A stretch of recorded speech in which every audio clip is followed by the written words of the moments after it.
The nature of work is changing rapidly, driven by various factors, including artificial intelligence, climate change, and generational shifts.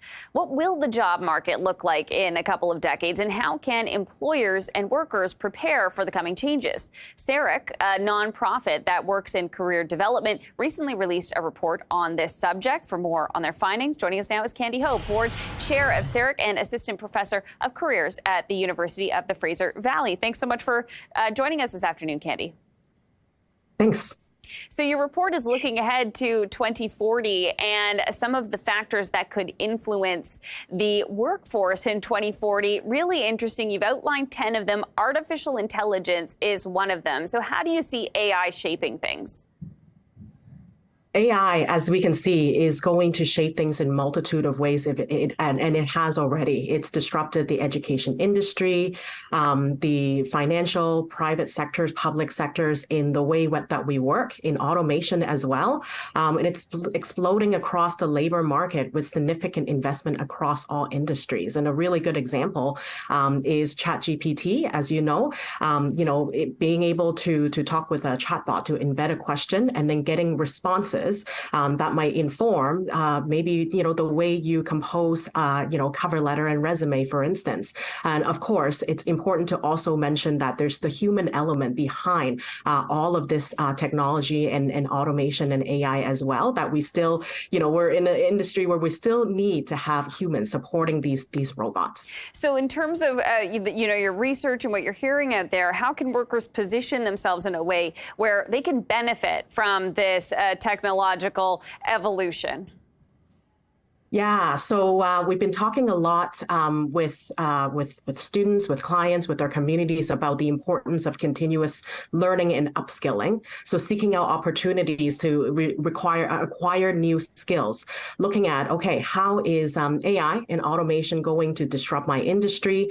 What are the skills that I need to attain in order to move to that next trend? Or, what are some of the things that, I might not be doing in the next couple years or so. So whether gaining education through formal education, online courses, micro-credentials, mentorships, etc. Really, we're getting you to ask yourself, what are the skills that are in high demand in the roles and industries that you'd like to pursue? And what can you do to gain and hone these opportunities? You also, and then, of course, sorry, Candy. Yeah, go ahead. Oh, well, I was curious to get to climate change, because I do think that that's an interesting one as well. How do you see that influencing the workforce of the future? Yeah, so in the report itself, one of the really interesting findings is LinkedIn from 2016 to 2021, Sustainability Manager has been a very, very hot title to look at. So we can see that there is a trend of, jobs related to sustainability, green economies that are increasing. And so it demonstrates that our world of society is beginning to recognize the importance to look at and to take climate action. And we need to have jobs that are aligned with those skill sets and competencies to help us get out of, climate crisis. And when you're thinking about, you mentioned education a few times, Candy, when you're thinking about the educational component here, is the education system keeping up with some of these changes that you're foreseeing?